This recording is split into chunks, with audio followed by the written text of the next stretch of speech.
Avant de commencer cet épisode, je tiens à remercier quelques personnes, notamment Benoît, Christiane, Isabelle, Nicolas, Frédéric, Dominique et Rémi, des personnes qui ont choisi de soutenir Passion médiéviste et qui donc me permettent de sortir encore plus d'épisodes et de développer plein de projets. Je vous en dis plus à la fin de l'épisode. Bonne écoute! Le Moyen-Âge est à la mode et j'en suis très heureux parce que je crois que cette époque a été absolument décisive. Je t'ai dit qu'elle soutenait sa thèse le 28 ? Une thèse sur quoi ? Les chevaliers paysans l'ont mis au lac de Paladru. Au lac de Paladru ! Passion médiéviste, l'histoire médiévale vue par ceux qui l'étudient.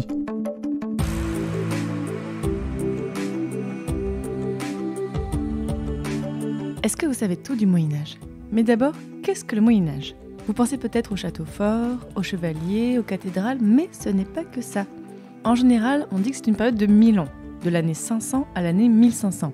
Mais vous l'entendez dans ce podcast, il y a autant de définitions du Moyen-Âge et de façons de l'étudier que de médiévistes. Je m'appelle Fanny Cohen-Moreau et dans ce podcast, je reçois des jeunes médiévistes, des personnes qui étudient le Moyen-Âge en master ou en thèse, pour qu'ils vous racontent leurs recherches passionnantes et qu'ils vous donnent envie d'en savoir plus sur cette belle période. Épisode 57. Alexander et les Juifs de Castille, c'est parti.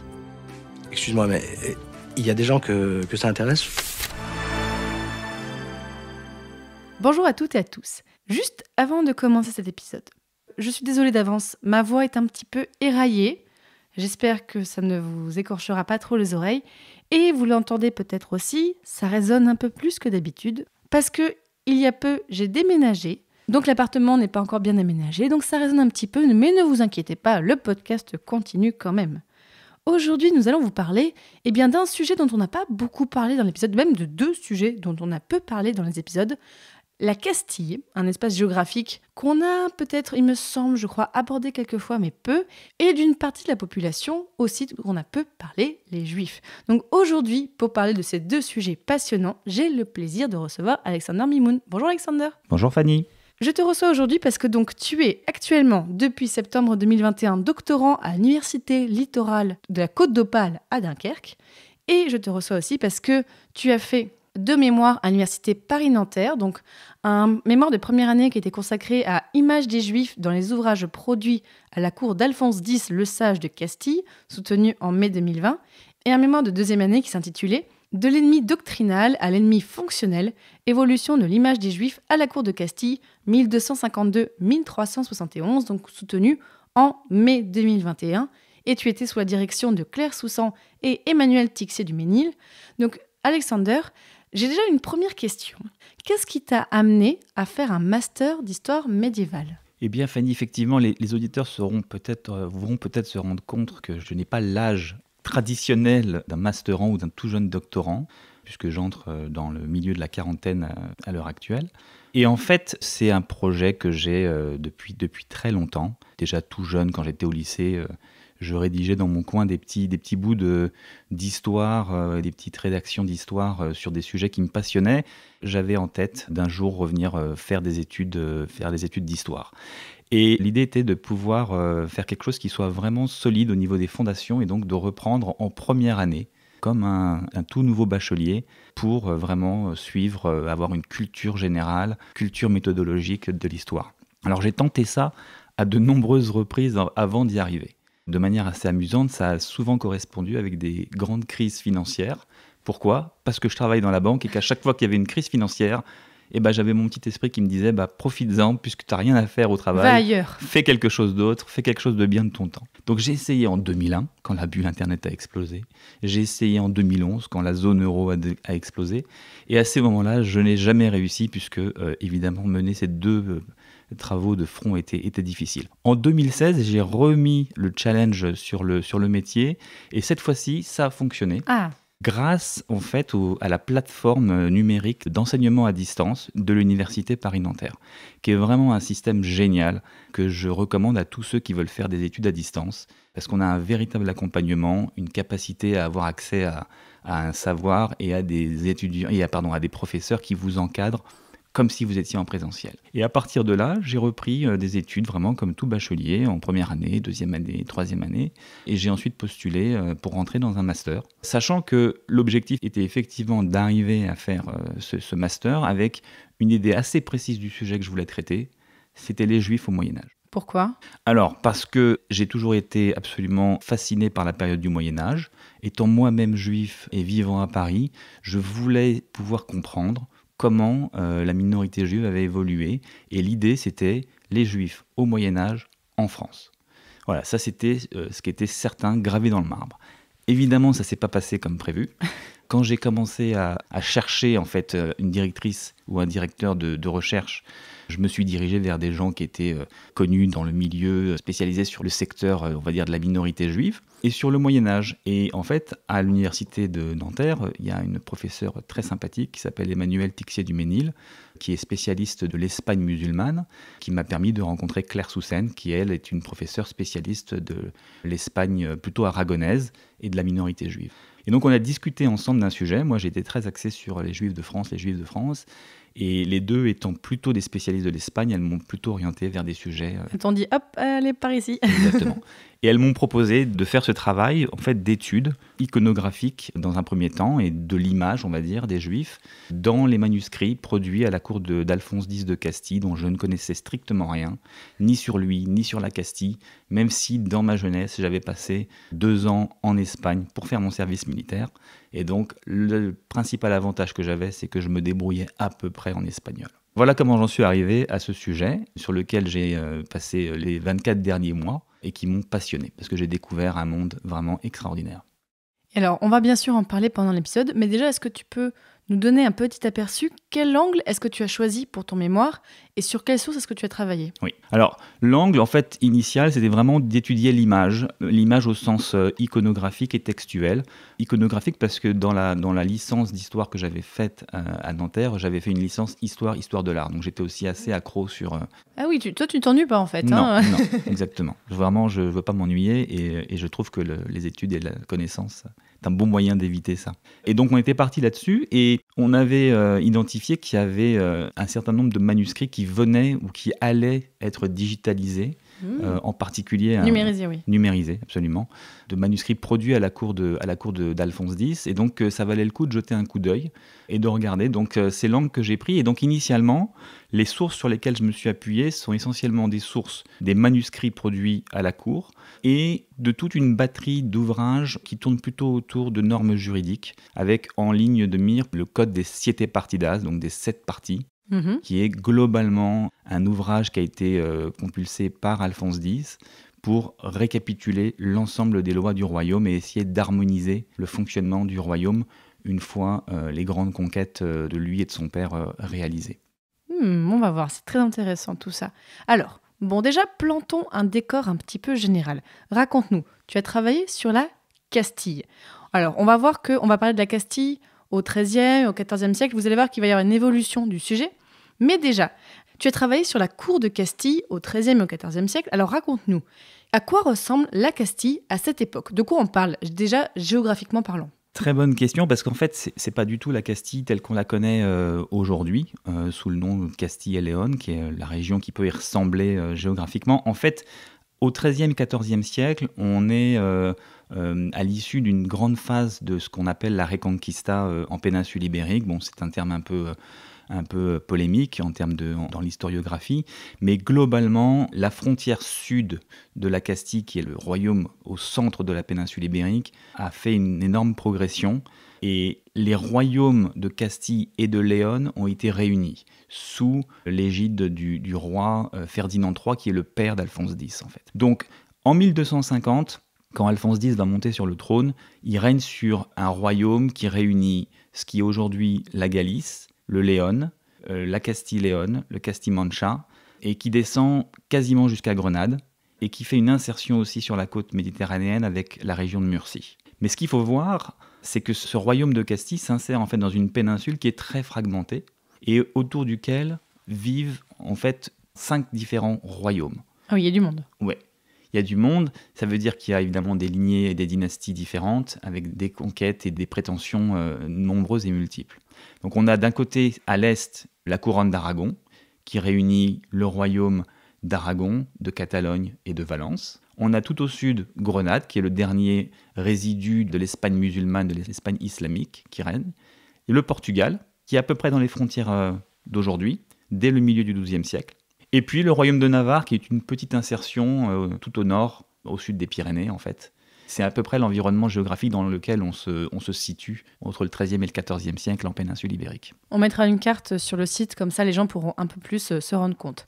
Et quel est le contexte historique à l'époque ? Est-ce qu'on est plutôt dans une période de guerre, de paix, de conflit ? Comment ça se passe ? L'époque est marquée par les conflits, ça, c'est vraiment un phénomène endémique, mais c'est pas spécifique à la péninsule ibérique. Je pense que c'est relativement partagé dans l'ensemble du continent européen. Mais on va dire qu'il y a deux choses. Il y a une première chose qui est qu'on est à la fin d'une grande vague, encore une fois, comme je disais, de reconquista ou de reconquête, des royaumes chrétiens sur leurs ennemis et les royaumes musulmans qui leur font face. Et en gros, ces royaumes, ce sont les royaumes chrétiens, en particulier la couronne d'Aragon et la couronne de Castille, se sont organisés à la fin du XIIe siècle pour, de manière coordonnée, gagner du terrain. Et ils ont remporté des grandes victoires au milieu du XIIIe siècle. Mais malgré tout, s'il y a une espèce de stabilité au niveau des frontières au cours du XIIIe, XIVe en péninsule ibérique, ça n'empêche pas qu'il y a des guerres internes, il y a des guerres externes, et que ça va marquer profondément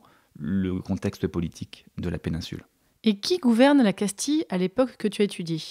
Alors, sachant que la période que j'ai étudiée commence avec le règne d'Alphonse X, dont je vais dire un mot, et que j'ai en fait en première année focalisé sur son règne, et puis en deuxième année étendu la période pour couvrir le règne d'environ 6 rois. Waouh, Donc, ah oui.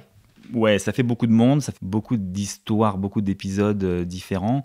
Et en fait, j'ai passé beaucoup de temps à essayer de comprendre ce qui s'y passait, parce que c'est pas une histoire qu'on connaît bien quand on est un étudiant français, en fait. On n'a pas nécessairement une énorme proximité avec cette histoire. Mais en gros, en 1252, Alphonse X monte sur le trône. C'est le fils de Ferdinand III, qui est le roi qui a fait de grandes conquêtes, et en particulier des villes comme Séville ou comme Cordoue. Il va s'installer sur le trône et avoir une période vraiment de règne extrêmement profitable pendant une grande partie de la première partie de son règne, jusqu'aux années 1270, et il va rencontrer un certain nombre de problèmes, des problèmes économiques, des problèmes fiscaux, des problèmes sociaux. Dans la deuxième partie de son règne, il va être confronté à des problématiques avec la minorité musulmane qui fait partie de son territoire, qu'il a intégré suite à la reconquête, des problématiques avec les nobles, et puis par ailleurs, il va avoir une chimère qui est la recherche de la couronne impériale.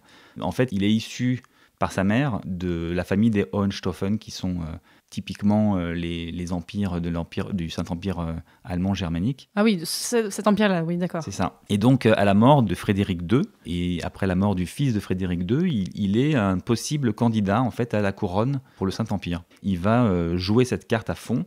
Il va finir par perdre, mais il aura dépensé énormément d'argent. Ça veut dire énormément de dépenses. Ça veut dire qu'il va devoir aller lever des fonds. Et pour faire ça, il va devoir lever des impôts. D'où les problématiques avec les nobles d'un côté et aussi la minorité juive. On pourra y revenir un peu plus tard sur le rôle qu'il joue. Oui, c'est important de comprendre ce contexte pour comprendre comment la minorité juive a été considérée. Absolument. Surtout dans cette période-là. Ensuite, le roi Alphonse X va mourir aux environs de 1284. Il va aussi faire face à une crise et un conflit de succession avec son fils cadet, puisqu'il va perdre son fils aîné dans les combats contre les musulmans. Le fils cadet va vouloir devenir l'héritier, ce qui, dans les royaumes français, serait logique. En fait, non, parce que le fils aîné avait déjà eu des enfants qui étaient potentiellement en âge de devenir héritier. Et donc, il va se créer un conflit qui va durer pendant quasiment 70 ans sur la légitimité de la succession d'Alphonse X. Ah, toujours les problèmes, clairement. Surtout que ça se rajoute à un autre problème, c'est que Sancho, qui est le fils cadet, va se marier, ensuite répudier sa femme, se remarier sans demander la dispense papale, et donc va se retrouver dans une situation très délicate quand il va avoir un fils pour faire reconnaître la légitimité de son fils. Et il va devoir se battre pendant pas mal d'années pour faire reconnaître son mariage, pour que sa succession soit légitime. Ah ouais, donc vraiment pas mal de soucis. Je comprends qu'après, il y a eu plein de rois. Effectivement, je comprends. En fait, c'est dynastie le truc. Pendant 75 ans, c'est des guerres, des conflits et du pinaillage de lignes de succession, de guerres de territoire. Ça ressemble beaucoup à ce qu'on connaît au Moyen-Âge français. Oui, ça fait penser un peu à la Fête des Mérovingiens. On en parlait dans le format Superjoute Royal. Effectivement, quand deux branches d'une famille se disputent le pouvoir, ça conduit forcément à plein de soucis. Et ça montre aussi que quand il n'y a pas une organisation claire et nette sur les règles de succession, évidemment, ça crée de la confusion et ça crée du conflit. Et là, je renvoie aussi, ça peut intéresser. En octobre 2021, j'ai fait un hors-série sur la loi Salique, qui concerne vraiment, pour le coup, plutôt l'espace français, mais qui, pour les questions de succession, est assez intéressant. Donc ensuite, après Sancho IV, qui est le fils d'Alphonse X, on a toute une série de rois. Bon, les choses sont compliquées, il y a des guerres, il y a surtout des périodes de minorité royale. Ce qu'il faut garder en tête, c'est qu'en fin de période, donc que j'ai arrêté en 1371, il y a une guerre civile en fait qui va avoir lieu en Castille entre deux maisons, la maison on va dire légitime et puis une maison bâtarde. Voilà, je pense qu'avec ça donne un très rapide panorama du contexte. La dernière chose que je rajouterais qui est plus spécifique au sujet des Juifs, c'est qu'on est dans le courant du XIIIe siècle à un moment important au niveau de la papauté sur le concile de Latran IV, qui a quelques canons qui concernent les Juifs, et puis aussi l'essor des ordres mendiants qui vont avoir un rôle très actif dans la lutte contre l'hérésie et qui vont en partie faire porter sur la lutte contre le judaïsme. Non pas nécessairement les Juifs, mais le judaïsme en tant que hérésie. Ouais, effectivement, c'est important d'avoir ça en tête. Alors, rentrons, si je puis dire, dans le sujet. Quelle est la situation pour les Juifs en Castille au début de la période que tu étudies? Parce qu'on va voir, il y a une évolution. Mais déjà, voilà, Alphonse X monte sur le trône. Qu'en est-il pour les Juifs à ce moment-là? Alors, c'est un moment qui est plutôt un moment favorable, en fait, pour la minorité juive. Pourquoi ? Parce que la minorité juive qui est en Castille a en partie des origines du sud de la péninsule ibérique. Ils ont été chassés après l'arrivée des dynasties almoravides et almohades, qui sont beaucoup plus rigides. Donc musulmanes. Absolument, des musulmans beaucoup plus rigides, qui ont en partie fait fuir une partie de leur population juive, qui se sont installés en Castille chrétienne, et qui vont être utiles socialement à plusieurs titres pour les rois de Castille. Et entre autres, parce que au fur et à mesure de la conquête des territoires, les royaumes chrétiens ont besoin de peupler ces territoires avec des gens qui dépendent d'eux, et ils vont y renvoyer, entre autres, pas uniquement, mais entre autres, des Juifs. Ce qui veut dire que les Juifs qui se retrouvent à avoir éventuellement un apport, une utilité, vont être en mesure de négocier des chartes plutôt favorables, où on va leur laisser une grande autonomie juridique, une liberté assez importante, un traitement équitable vis-à-vis des chrétiens et des musulmans qui sont sur le territoire où on les renvoie. Ils vont être en mesure d'obtenir des exemptions fiscales ou un traitement fiscal plutôt favorable. Et ils vont du coup s'intégrer et pouvoir développer une activité économique, voire même des fois, on en retrouve certains qui sont en charge de châteaux à la frontière, vraiment dans une position de défense de la frontière du royaume chrétien. Donc, en plus de cette utilité sociale de peuplement, ils vont aussi fournir au royaume chrétien et aux rois chrétiens des officiers qui sont capables de parler la langue, puisqu'évidemment, ils parlent l'arabe, et donc ils vont servir d'intermédiaires avec les habitants du pays conquis ou les forces et les royaumes musulmans qu'ils ont en face. C'est un peu les deux points qui font qu'ils se retrouvent à avoir une utilité et donc à être traités de manière relativement favorable par rapport à ce qui se passe dans le reste de l'Europe au même moment. Et quel statut ont les Juifs par rapport aux autorités? Tu parles de minorité. Est-ce que c'est juste qu'ils ne sont pas très nombreux ou est-ce que c'est un vrai statut juridique, la minorité? Alors, c'est une très bonne question et c'est une question qui est très difficile parce qu'elle a fait couler énormément d'encre et elle est d'ailleurs pertinente à la fois pour le contexte de la péninsule ibérique mais en fait pour toute l'Europe occidentale à la même époque. On l'appelle minorité juive parce qu'effectivement ils sont minoritaires, ils sont peu nombreux. Oui. Ils représentent globalement pas beaucoup plus que 5 à 10% du royaume et encore 10% c'est probablement surévalué.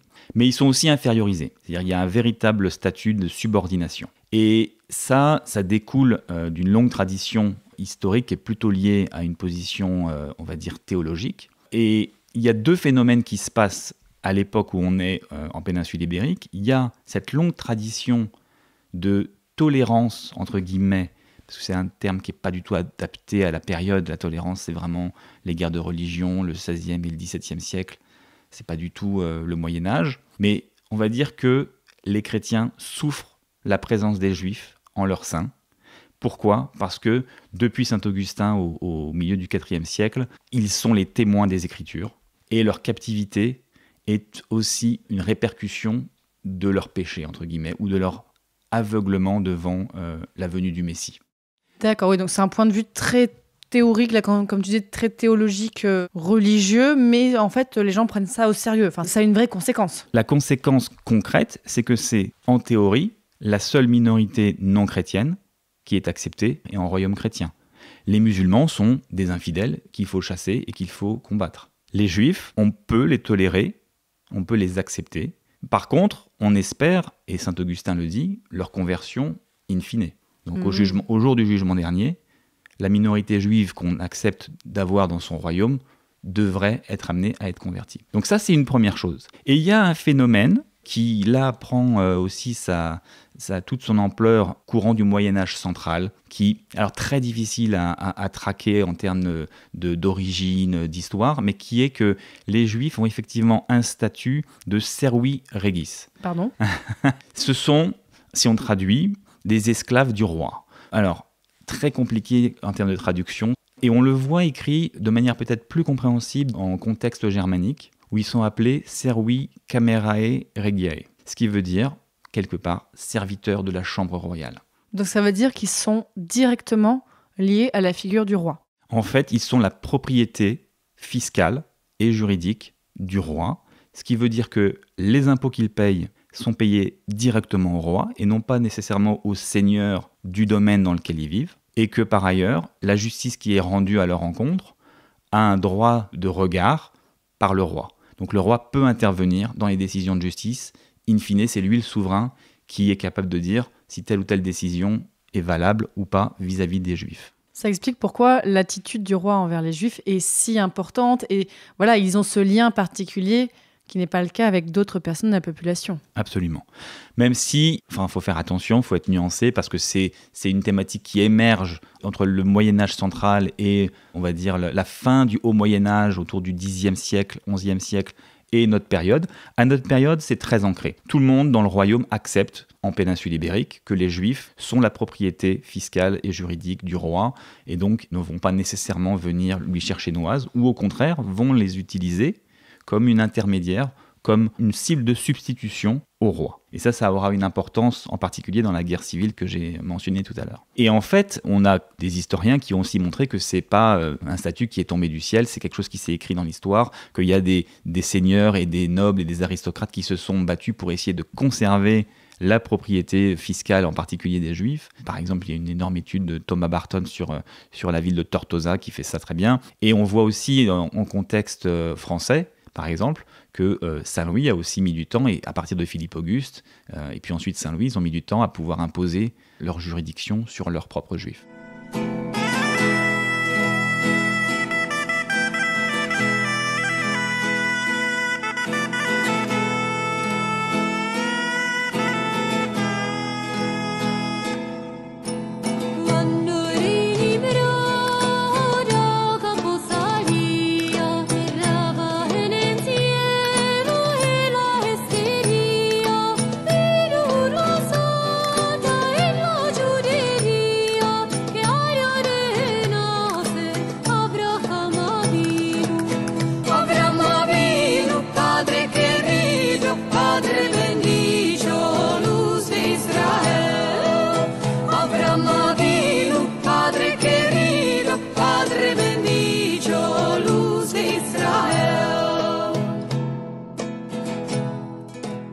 Tu l'as un peu dit, mais comment se comporte la population en général envers les Juifs ? Est-ce qu'on a quand même dans les sources des traces de... Alors voilà, c'est un peu anachronique de dire ce terme, de tolérance. Est-ce qu'il y a quand même des tensions ou est-ce qu'en général ça va quand le contexte va bien ? Les trois, mon capitaine. Non, mais c'est exactement ça. C'est-à-dire qu'en fait, et là aussi c'est un concept qui a fait couler beaucoup d'encre, le concept de la convivencia, qui est un thème historiographique qui est né au milieu du XXe siècle, d'une dispute entre des historiens espagnols. clairement, il y a des traces de tolérance, de coexistence pacifique, d'harmonie, surtout quand on regarde les domaines culturels. Les juifs et les musulmans d'ailleurs ont participé à l'avancée en termes de scientifiques, en termes de médecine, en termes de poésie, de littérature. Et là-dessus, on voit des traces réelles de collaboration. Oui, absolument. De la même manière, les traces de violence sont aussi claires et présentes. C'est assez amusant parce que c'est très différent selon les royaumes qui constituent la péninsule ibérique.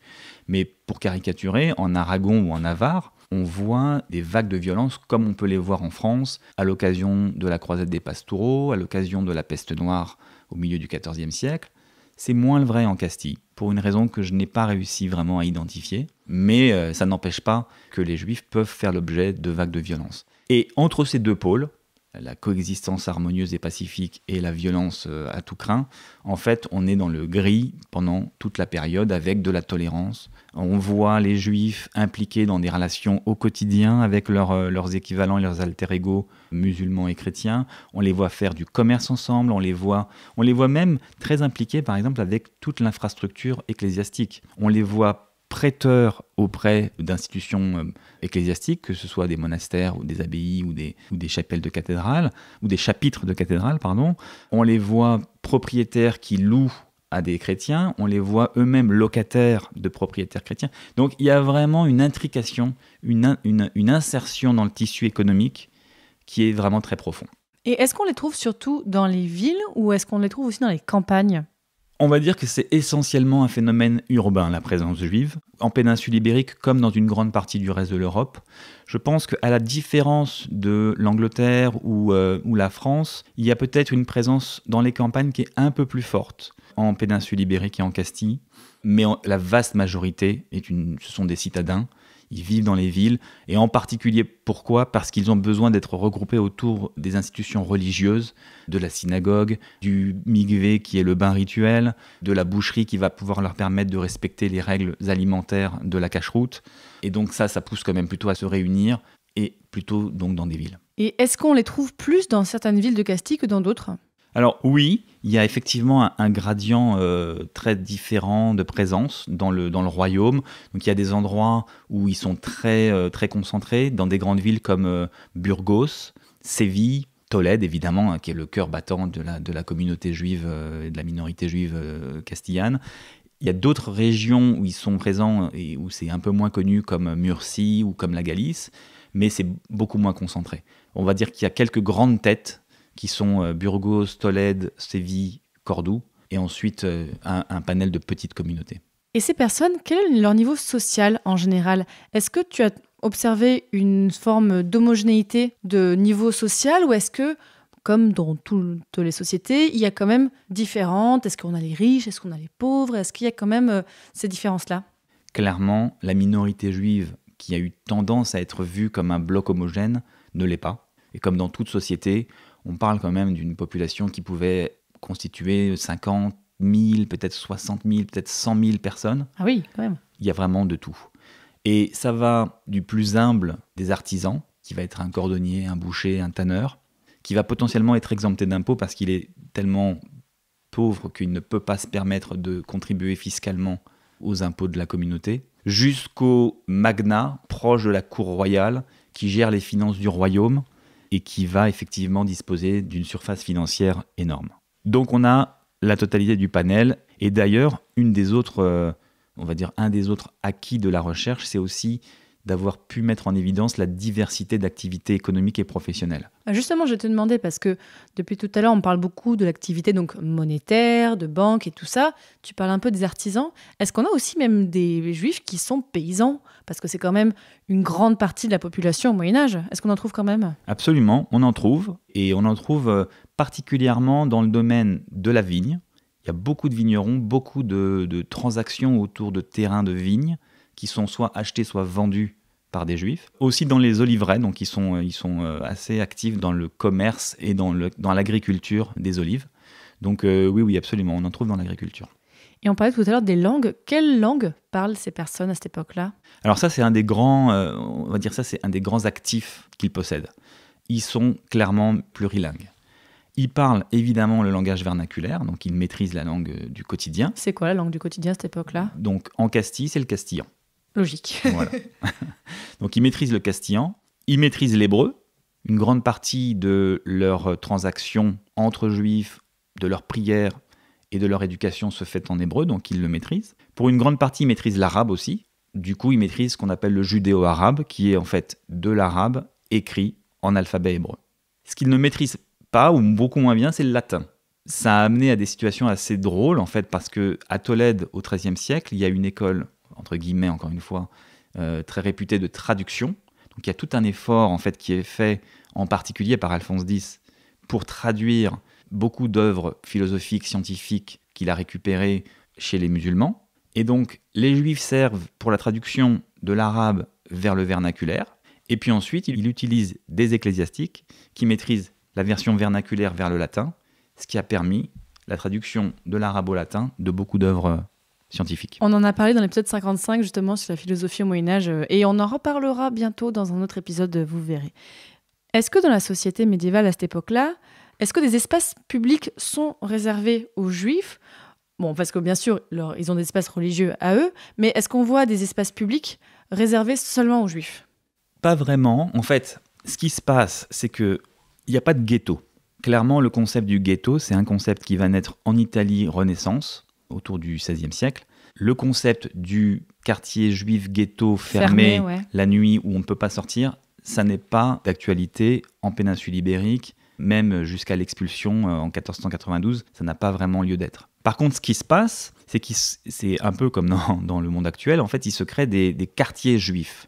Donc il y a des quartiers dans lesquels on va retrouver la boucherie, la synagogue, comme je disais tout à l'heure, le bain rituel. Donc les juifs vont naturellement habiter dans ce quartier. Souvent, ces quartiers vont se retrouver fortifiés. Pourquoi ? Parce qu'on l'a dit, il arrive de temps en temps qu'il y ait des vagues de violence. Et donc, pour les Juifs qui en font l'objet, c'est bien pour eux qu'ils puissent, en fait, pour le coup, fermer, boucler le quartier et laisser passer l'orage, en fait. On a pu croire qu'il y avait un concept de ghetto en Espagne, mais ce n'est pas le cas. Il n'y a pas d'obligation. Donc, on retrouve des Juifs qui habitent en dehors du quartier juif. On retrouve des chrétiens qui vivent dans le quartier juif. On a vraiment une relative flexibilité de ce point de vue-là, même si, de manière pragmatique, le gros de la communauté juive ou de la minorité juive se retrouve souvent dans un quartier bien délimité. Bon, jusqu'à présent, on a beaucoup évoqué plutôt le XIIIe siècle, mais on l'a un petit peu évoqué. Malheureusement, la situation se dégrade. Alors raconte-nous comment est-ce que la situation des Juifs évolue au cours de la période que tu as étudiée. Merci Fanny pour cette question, parce que c'est effectivement un point, c'est ce qui a fait la transition entre mon année de Master 1 et mon année de Master 2. Au cours de l'année de Master 1, je me suis concentré sur le règne d'Alphonse X, qui était ancré dans le XIIIe siècle et qui correspond en gros aux questions et aux réponses qu'on a discutées jusqu'ici. Et en fait, je me suis aperçu d'abord que les sources que j'avais étudiées étaient des sources avec un biais évidemment massif, puisqu'il s'agissait de sources liturgiques ou juridiques, donc de normes, d'idéals très ancrées dans la sphère du roi. Et j'ai voulu aller regarder ce qui se passait de manière un peu plus concrète dans le réel.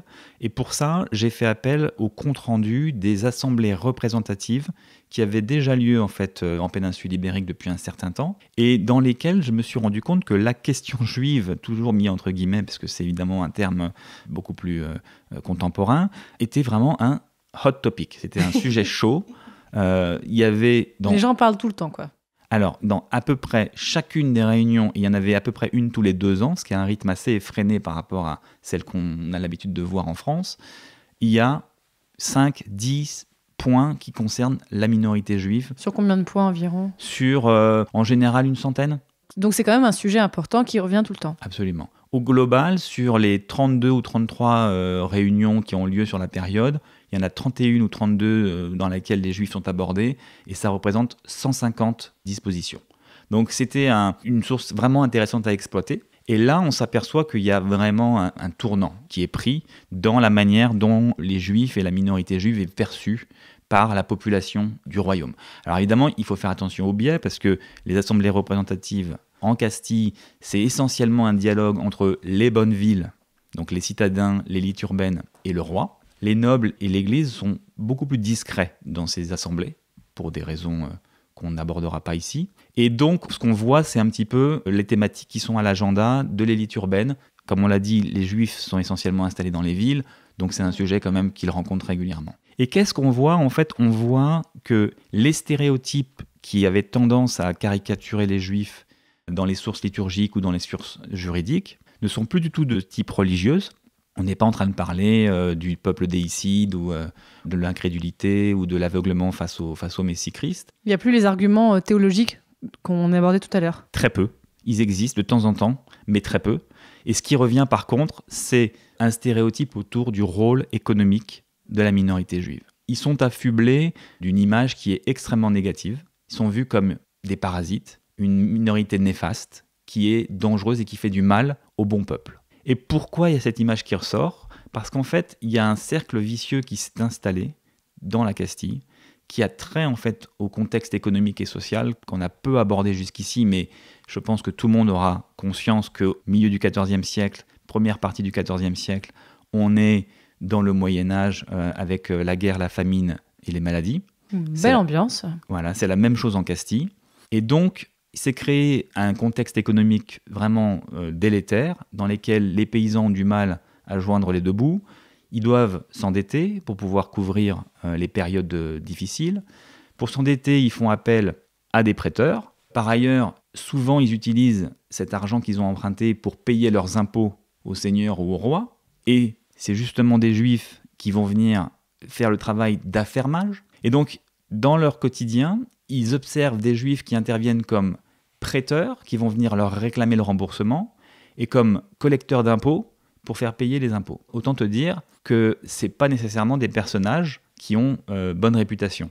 En fait, là, ça n'a presque pas de lien avec leur religion. C'est juste leur rôle social et économique qui font qu'ils sont victimes de stéréotypes et de clichés. Absolument, et d'ailleurs, on peut retrouver le même type de grief de la part de l'élite urbaine auprès d'autres catégories de population qui jouent un rôle similaire. Donc effectivement, ça n'est pas réservé aux juifs. La subtilité, c'est que ça vient s'ajouter à des stéréotypes déjà préexistants dont on a parlé et qui sont les stéréotypes religieux classiques en milieu chrétien. Et donc à partir de là, il y a une véritable lutte qui s'enclenche, une lutte au sens juridique du terme. On essaye de vraiment minoriser leurs privilèges, on essaye de le faire en sorte que le roi obtienne des réductions des montants empruntés, des allongements de durée pour rembourser les emprunts. Et tout ça, ça met la minorité juive dans une situation délicate, parce qu'évidemment, eux, ils comptaient récupérer l'argent qu'ils avaient prêté. Et donc, ce qu'on voit, c'est que entre la fin du règne d'Alphonse X et la période qui est la fin de ma période, 1370, à l'issue de la guerre civile qui a opposé Pierre Ier et Henri de Trastamare, les impôts qui sont collectés auprès de la minorité juive et qui viennent directement dans le budget du roi ont baissé de 70%. Ah oui. Donc, ils se sont énormément appauvris. Évidemment, il y a plusieurs effets là-dedans. Il y a un effet d'appauvrissement, il y a aussi un effet de réduction de la population parce qu'ils sont morts, certains. Et puis, il y a aussi, évidemment, l'effet émigration et conversion. Puisque même si on n'est pas encore à l'époque des grands mouvements de conversion au christianisme et du crypto-judaïsme et de ce qui va venir plutôt au XVe et après l'expulsion des Juifs d'Espagne, on commence à voir certains Juifs décider de se convertir parce que finalement, il peut y avoir des vraies volontés spirituelles, mais il y a aussi pragmatiquement une vie qui est beaucoup plus facile à vivre quand on est chrétien que quand on est juif au XIVe siècle.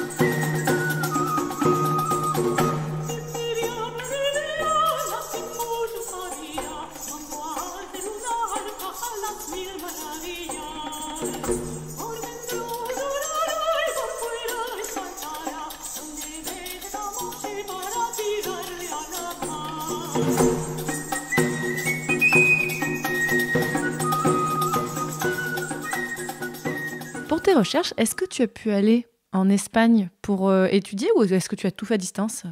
Alors, la grosse contrainte que j'ai, c'est que je suis salarié à 100% en parallèle de ces études, donc impossible de me déplacer, d'autant qu'une grosse partie du travail a été fait pendant la période Covid, où de toute façon, voyager et aller aux archives, c'était un rêve qu'on ne pouvait pas vraiment réaliser.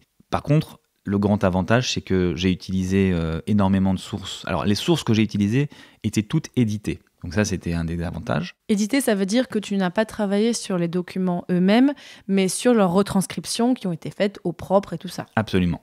Ou tu peux faire du CTRL F pour chercher certains mots dans le texte, c'est ça ? Alors, ce qui est indispensable, parce que pour te donner une idée, une des sources que j'ai utilisées, qui est une chronique universelle, qui s'appelle la General Historia, fait 6000 pages. Ah oui. Donc, chercher les 3 bouts là-dedans qui parlent des Juifs, autant avoir le CTRL F, sachant que juif, ça s'écrit de plusieurs manières en castillan ancien. Ça s'écrit comment, par exemple ? Ça peut s'écrire Judios, ça peut s'écrire Judios. Il y a plein de graphies différentes, avec l'accent, sans accent sur le i. Bon, mais malgré tout, oui, utilisation à fond du CTRL F. Mais est-ce que tu as pu quand même, dans les sources que tu as étudiées, numériser, travailler sur des documents, médiévaux, pas forcément retranscrits ? Oui. Parce qu'en particulier, une grosse partie du travail a été aussi faite sur l'iconographie. On n'en a pas tellement parlé. Donc c'est beaucoup dans ton M1, ça ? Mais aussi dans le M2. En fait, dans le M2, j'ai complété quelques manuscrits. Donc il y en a un très beau qui est un traité sur les échecs, qui s'appelle le Libro de Juego, où on voit plein de gens jouer aux échecs les uns contre les autres, et dans lequel on a un portrait, une galerie de portraits de toutes les nationalités et de toutes les origines ethniques, dont des juifs. Donc je me suis aussi amusé là-dessus. Mais donc oui, j'ai vu des manuscrits pour de vrai. Et j'ai même été en M1 à la Bibliothèque nationale chercher un fac-similé du manuscrit qui s'appelle Codice Rico, qui est enluminé et qui est magnifique, des Cantigas de Santa Maria, qui est un recueil de poèmes Mario. Mais est-ce que tu as pu travailler sur des sources directes des Juifs, des sources en fait où ce sont vraiment les Juifs eux-mêmes qui prennent la parole, ils ou elles ? Malheureusement, non. J'ai effectivement beaucoup cherché ça à l'intérieur des sources chrétiennes que j'ai utilisées. On en a un tout petit peu dans les réunions d'assemblées représentatives. Non pas qu'ils y participaient, parce qu'évidemment, ils ne participent pas à la vie de la ville ni à la vie du royaume. Ouais, c'est pas forcément évident, mais là, oui, tu nous dis que... Oui. Mais on a le roi qui dit, à certains endroits, qu'il a parlé aux Juifs et qu'ils leur ont donné tel et tel argument pour contrer les demandes de l'élite urbaine, par exemple. Donc le roi se fait un peu le porte-parole des Juifs à certains moments. Absolument. En tout cas, les Juifs ne sont pas complètement passifs. Ça aussi, c'est un élément important et c'est ce sur quoi j'essaie de travailler maintenant. Ils ont une capacité d'agentivité et ils essayent de faire en sorte qu'ils puissent faire valoir leurs arguments et leur point de vue dans ce qui est finalement une négociation, un bras de fer, un rapport de force. Oui, parce que maintenant, donc on l'a dit au début, tu es en thèse. Tu viens de la commencer. Donc bien sûr, là, tu es encore au tout début. Mais sur quel sujet est-ce que tu veux travailler ? Qu'est-ce que tu as cerné comme sujet où il faudrait encore apporter des choses et donc faire une thèse ? Le sujet sur lequel je me concentre, qui est en cours de définition, parce qu'évidemment au tout début on a une idée générale, mais ça change après. Voilà. Mais l'idée c'est exactement ce point-là, c'est-à-dire de travailler sur les relations entre les Juifs et les pouvoirs, les différents pouvoirs, parce qu'il y en a finalement de nombreux avec lesquels ils sont en contact en Castille sur cette période-là, pour essayer de bien ou de mieux travailler sur leur capacité d'agentivité. Tu peux définir agentivité, c'est pas évident comme terme. En fait, c'est une traduction française peut-être un peu maladroite du mot agency en anglais. C'est un peu l'inverse de la passivité. D'accord. Donc c'est être un sujet actif. C'est leur pouvoir d'agir. Ouais, c'est ça. Quand il y a des vagues de violence, il y a des Juifs qui prennent les armes. Quand il y a des prétentions juridiques, ils ont aussi des avocats et ils ont aussi des démarches juridiques et ils ont des droits qu'ils essayent de faire valoir. Donc, c'est vraiment essayer de mettre en évidence le fait que cette minorité est bien sûr proactive, active et est capable de gérer en fait différents niveaux de pouvoir et à utiliser différentes stratégies qui vont de la résistance à l'accommodement jusqu'à la conversion. Bon Alexander, on aurait pu parler de ce sujet pendant des heures et des heures. Donc je suis désolée si les auditeurs et auditrices sont un petit peu frustrés, mais voilà, moi j'essaie de faire des grandes introductions au sujet. Et puis peut-être, je sais pas, peut-être qu'on pourra te recevoir à nouveau dans quelques années. Mais j'ai une question pour finir, qui est une question que je pose toujours un petit peu, mais à toi ce sera très particulier aussi. Tu as fait tes recherches en parallèle de ton activité salariée. Donc Alexander, ma question finale, c'est est-ce que tu aurais des conseils pour quelqu'un qui voudrait faire un master et peut-être une thèse en parallèle d'une activité professionnelle qui n'a rien à voir ? Absolument. C'est une bonne question. C'est une question qui n'est pas évidente parce que c'est évidemment très, très personnel. Mais je pense qu'il y a des éléments assez élémentaires à avoir. C'est évidemment adorer son sujet. Je crois que ça, de toute façon, indépendamment du fait si on réalise ce travail à 100% ou en parallèle d'autres choses, je crois qu'il faut vraiment adorer son sujet. J'aurais aussi un conseil, c'est de se plonger très en amont, si possible, dans la bibliographie, surtout si c'est un sujet qu'on maîtrise pas tellement ou de loin, parce que des fois, on est obligé d'abattre beaucoup de lectures. Alors la lecture, c'est plus facile à insérer dans un agenda compliqué qu'un vrai travail de recherche, de paléographie, de retranscription, d'analyse des sources. Et c'est pas mal parce que ça peut bien s'intégrer. Et puis moi, il y a quelque chose que j'ai fait et que je regrette pas, c'est aussi d'être bien intégré et assez actif sur les réseaux sociaux. Moi, je suis sur Twitter depuis 2014. C'est un moyen d'être en contact avec la communauté des chercheurs, depuis le L1 jusqu'au masterand, jusqu'au doctorant, jusqu'au professeur. Et en fait, on a un accès incroyable à des gens à qui on aurait du mal à parler en live ou à écrire un email parce qu'on ne saurait pas par où commencer. Et moi, ça m'a permis de gagner énormément de temps en allant contacter en direct des gens sous le couvert d'une passion commune ou d'un sujet d'intérêt. Et comme sur Twitter, la parole est un peu horizontale, en fait, la parole de l'un vaut la parole de l'autre, il y a un dialogue qui s'établit sur ce réseau social qui n'est pas le même que dans une classe, que dans un amphi ou que même par email. Donc voilà, moi, c'est un petit peu mes conseils.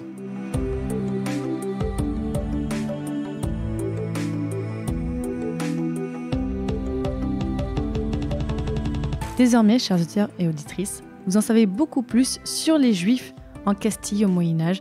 Donc merci beaucoup Alexander Mimoun pour tout ce que tu nous as raconté et puis bon courage pour ta thèse. Merci Fanny. Auditeurs, auditrices, bien sûr, comme d'habitude, vous le savez, n'hésitez pas à aller sur passionmédiéviste.fr où il y aura un article qui accompagne cet épisode où on vous mettra donc des cartes, on vous mettra peut-être un petit arbre généalogique de tous ces rois de Castille, on vous mettra des enluminures dont nous a parlé Alexander, un résumé de l'épisode qui sera probablement fait par Ilan, que je remercie d'avance. Et tant que vous êtes sur le site passionmédiéviste.fr, n'hésitez pas à aller regarder tous les autres épisodes de Passion Médiéviste. Alors si l'Espagne en général vous intéresse, on avait consacré l'épisode 8 avec Elsa aux peintres dans la couronne d'Aragon. Elle faisait une thèse sur les peintres français, néerlandais et allemands dans la couronne d'Aragon. On était plus sur la fin du XIVe siècle, même jusqu'au début du XVIe siècle, mais je pense que ça vous intéressera. Et puis vous allez voir que dans les prochains épisodes, pas celui juste après, mais après, la Castille et l'espace ibérique vont revenir, donc j'espère que ça vous plaira. Bien sûr, n'hésitez pas aussi à l'écouter les autres podcasts que je fais sur l'histoire, sur le format que vous venez d'écouter. Je fais donc Passion Antiquité sur les Antiquités, Passion Moderniste sur l'histoire moderne. Et si vous voulez soutenir ce podcast, alors maintenant j'ai changé de plateforme, mais vous pouvez tout retrouver sur passionmédiéviste.fr/soutenir où je vous explique. Si vous voulez me donner quelques euros pour que je puisse payer les personnes qui font les illustrations des épisodes, payer Ilan qui m'aide maintenant à produire les épisodes, moi en fait me dégager du temps parce que maintenant je travaille à 50% sur mes podcasts, donc vous pouvez m'aider à faire encore plus de podcasts et à préparer plein d'autres choses que je vous propose. Et ce mois-ci, en plus des personnes que j'ai remerciées en début d'épisode, je souhaite remercier Nina, Styx, Floriane, Mathilde, Anne-Sophie, Marie, Karl, Vincent, Zoé, Virginie et Daniel. Merci énormément à toutes et à tous. Mais si vous n'avez pas forcément les moyens, vous pouvez aussi juste parler du podcast autour de vous, donc que ce soit sur les réseaux sociaux, donc Facebook, Twitter, Instagram, mais vraiment parler du podcast autour de vous, à vos copains, à votre famille, à vos collègues, parce que le bouche à oreille, c'est ce qui marche quand même le mieux pour parler du podcast. Ça m'aidera déjà beaucoup. Et dans le prochain épisode de Passion Médiéviste, on parlera d'un sujet alors qui n'a rien à voir, ou presque peut-être, on parlera du premier cartulaire de Douai. Salut! Un de ces jours, il faudra vraiment que vous nous disiez ce que c'est, votre truc.